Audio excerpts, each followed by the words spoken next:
ফেসবুকে বন্ধুদের সাথে আড্ডা দিচ্ছিলাম, ঠিক তখনই মা বলল, বাবা বালতিটা একটু ছাদে নিয়ে দিবি, কাপড়গুলো শুকাতে দিব। বললাম আমি পারবো না, আমি ব্যস্ত আছি। মা বলল, তুই তো মোবাইল টিপছিস, দে না বাবা একটু। রেগে গিয়ে বললাম, যাও তো, নিজের কাজ নিজেই করো, একটু দেখলেই এটা ওটা কাজের কথা বলো শুধু। আম্মুকে ঝাড়িয়ে দিয়ে এসে রুমের দরজা আটকে শুয়ে ফেসবুকিং করতে লাগলাম। দরজা খোলা রাখলে যখন তখন এসে আবার কাজের কথা বলবে। সন্ধ্যায় ছাদে বসে বসে চারপাশটা একটু নজর বুলিয়ে নিচ্ছি। হঠাৎই মোবাইলটা বেজে উঠল। রিসিভ করতেই আম্মু বলল, কই আছিস বাবা?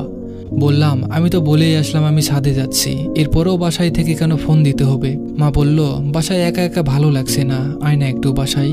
বিরক্ত হয়ে বললাম, ধুর, কোথাও গিয়েও একটু শান্তি নেই, যাচ্ছি, তবে কোনো কাজের কথা বলা যাবে না। মুচকি একটা হেসে দিয়ে বলল, আচ্ছা আয়। বাসায় আসলাম। আম্মু রান্নাঘরে রান্না করছে আর আমি ড্রয়িং রুমে বসে টিভি দেখছি। একটু পরেই আবার আম্মু রান্নাঘর থেকে আমার কাছে আসলো আর বলল, বাবা রান্নাঘরের ট্যাপে পানি আসছে না, একটু পানি এনে দিবি ওই ট্যাপ থেকে। রেগে গিয়ে বললাম, আমি আগেই বলেছি আমায় কোনো কাজের কথা বলা যাবে না, এগুলো রান্না বান্না করা মেয়েদের কাজ, আমি ওসব করতে পারবো না, তুমি যাও তো, আমায় কার্টুন দেখতে দাও।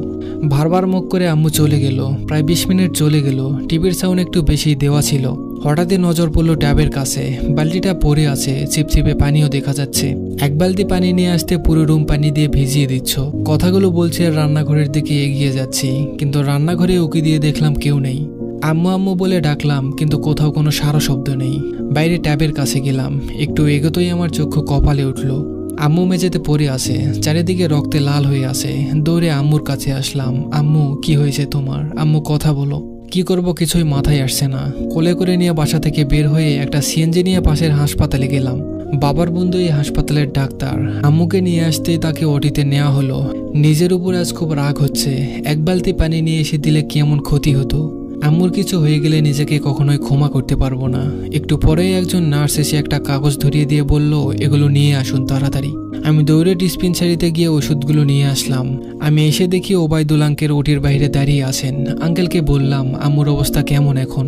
আঙ্কেল বললেন, তোমার আম্মুর অবস্থা খুব খারাপ। তোমার আম্মুকে আমি গত সপ্তাহে বলেছি ভারী কাজ না করতে, কিন্তু কে শোনে কার কথা? শরীর একেবারেই দুর্বল, পড়ে যাওয়ার জন্য অনেক রক্ত বেরিয়ে গেছে। বললাম, যত রক্ত দরকার আমার শরীর থেকে নেন, আমার সব রক্ত বের করে নেন। আঙ্কেল বলল, আমাদের ব্যাংকে কিছু রক্ত ছিল, সেগুলো দিয়েছি, কিন্তু শরীর রক্ত নিচ্ছে না। তুমি নিয়ে আসতে অনেক দেরি করে ফেলেছ। কষ্ট হলেও বলতে হচ্ছে, এখন সবকিছু উপরওয়ালার হাতে, আমাদের করার কিছুই নেই। তবুও ডাক্তাররা শেষ চেষ্টা করছে। চোখের পানি মুছতে মুছতে বললাম, প্লিজ আঙ্কেল, এমন বলবেন না, আমার আম্মুকে বাঁচিয়ে দেন। আমার কথা শেষ না হতেই সাদা কাপড়ে মুড়িয়ে একটা নিতর দেহ নিয়ে নার্স বেরিয়ে আসলো। একজন ডাক্তার এসে আমার কাঁধে হাত রেখে বলল, তুমি নিয়ে আসতে অনেকটা দেরি করেছো, নয়তো তাকে বাঁচানো যেত। আমার পুরো পৃথিবীটা আজ থমকে গেছে। যাকে আমি এত অবহেলা করতাম, আজ তার নিতর দেহ আমার শরীরের সমস্ত শক্তি কেড়ে নিয়েছে। দু চোখ দিয়ে অঝরে পানি পড়ছে। কাপা কাপা হাতে মুখ থেকে কাপড় সরালাম। কোনোদিন ভালো করে এই মায়া মুখটা দেখা হয়নি। পৃথিবীর সমস্ত মায়া যেন এই মুখে। আম্মু, এই আম্মু, দেখো না, আমি আজ কোথাও যাচ্ছি না, তোমার কাছেই বসে আছি, চলো গল্প করি। কি হলো, গল্প করবে না? আমি আজ তোমার সব গল্প শুনবো। কোথায় কি করেছো, কোন দিন তুমি স্কুলে স্যারের বকা শুনেছো, সব শুনবো। বলো আম্মু, প্লিজ বলো। আমি তোমার সব কাজ করে দেবো আম্মু, একবার কথা বলো আম্মু। তুমি ছাড়া আমায় বাবা বলে কে ডাকবে বলো? আম্মু, এই আম্মু, তুমি না আমার মেয়ে, এভাবে অভিমান করো না মা, চোখ খোলো না। দেখো, আমি কোথাও যাইনি, আমি তোমাকে ফেসবুক চালানো শিখিয়ে দিব।